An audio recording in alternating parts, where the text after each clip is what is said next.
Bienvenidos a un nuevo vídeo de Mundo PC. Hoy veremos qué es IntelliJ IDEA y para qué sirve. ¿Qué es IntelliJ IDEA?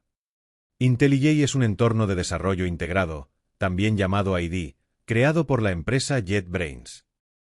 Un IDE es una herramienta que reúne en un solo lugar todo lo que un programador necesita: editor de código, depurador, control de versiones y más.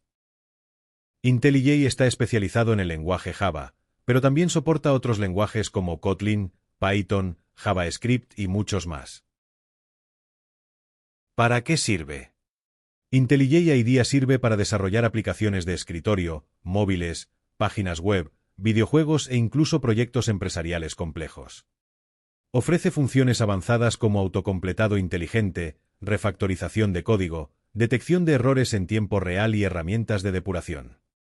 Además, se integra con Git y otros sistemas de control de versiones, lo que permite colaborar con otros programadores fácilmente.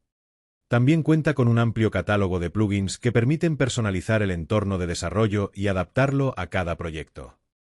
En resumen, IntelliJ IDEA es un IDE potente y muy completo, ideal tanto para estudiantes como para programadores profesionales. Dicho esto, ya sabemos qué es y para qué sirve IntelliJ. En el siguiente vídeo os enseñaré cómo instalarlo en vuestro ordenador paso a paso. Nos vemos en el próximo vídeo.